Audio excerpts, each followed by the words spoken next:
Civics with the Bill of Rights Institute. My name is Rachel Davison Humphreys, and I'm your host every week on this live show where we talk about civics and history and what's going on at the Bill of Rights Institute. We'd love to hear what you want to talk about. We are always looking at the chat and comments. We're live streaming on Twitter and YouTube and Facebook. So any of those streaming services, you can look for us and check out the links that we put below. We always add the links for what we're doing. So today we are talking about stories. And the reason this came up is that I had the incredible opportunity the past couple of weeks to do some interviewing and to hear some amazing stories. And at BRI, we think about good teaching as good storytelling a lot.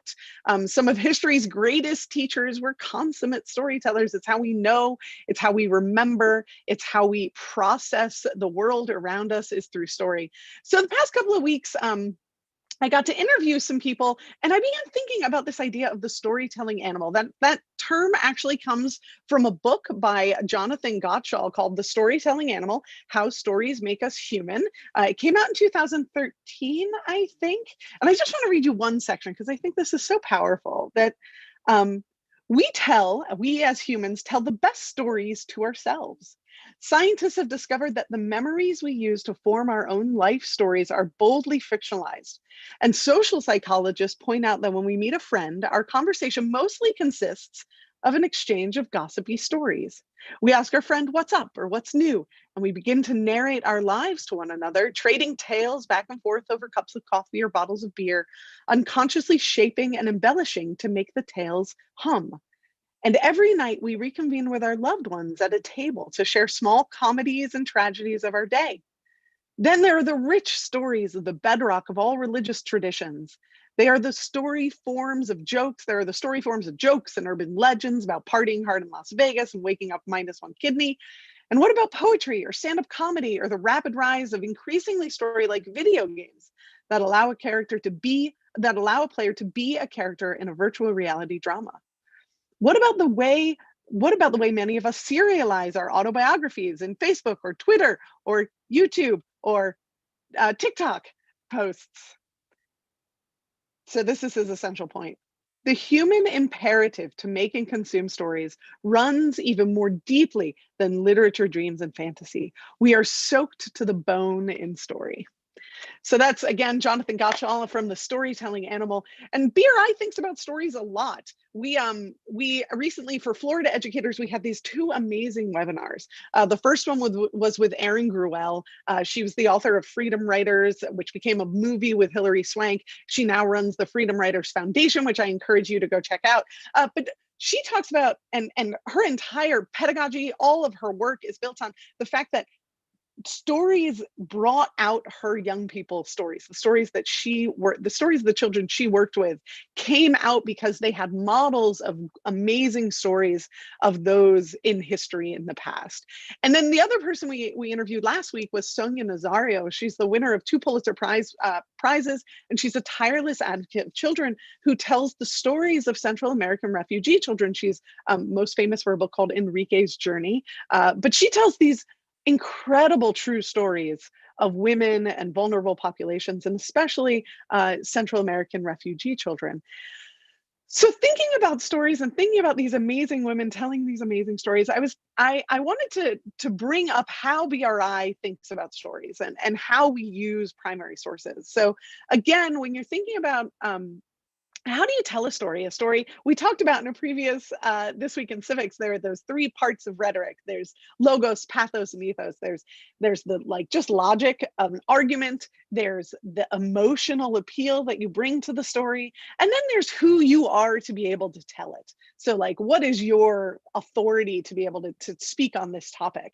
And that's, again, telling stories from a first-person perspective. But one of the best ways for us to empathize and learn about others is by reading stories from their perspective, stories in their own words, especially. And at BRI, we think a lot about primary sources. So President Biden recently put out a proclamation on National Crime Victims' Rights Week, which happened last week, or which is happening this week. And so we go to the primary source. It's linked below. Or we read letters like the letter from the Cherokee women, which was a close read that we did a couple of weeks ago. Reading primary sources, though, is a hard work. There's a lot to it. So BRI is here to help, and we have tons of good stories to help you learn. We have our new homework help videos coming up this week. So homework help videos are videos that look at a concept or primary or Supreme Court case and really dive in about 5 to 8 minutes and let you know exactly what the facts of the case are, laid out with nice graphics and good narration. So go to our YouTube channel and you can find all of our homework help videos. But we have a new homework help video coming out this week. It's called Wisconsin v. Yoder. And it's kind of a bit of a complicated case. And the ruling is a little bit complicated because sometimes it's listed as 7-0, sometimes it's listed as 6-1 because there was something called a partial dissent in that case, which is always interesting when the courts do something that's not easily cut and dry. But that's coming out this week. We also have on our YouTube, on our podcast, Fabric of History. So BRI has a fantastic podcast that I highly recommend. It's on all the streaming sites, Spotify, Stitcher, Apple Podcasts. It's called Fabric of History. And this week's episode that launches is on yellow journalism, to talk about telling stories. And then BRI also has a couple of curricular resources that are dedicated specifically to storytelling. And that's Heroes and Villains, which is a civics and civic virtues curriculum that looks at different key figures and how they amplified virtue, different American virtues. And then American Portraits, which also does the same thing, but does it in very small vignettes. There are over 150 different stories in American Portraits that you can use with young people. If you want to read it aloud to them, that would be elementary school. If you want them to take it on and do some really analytic work, that would be high school.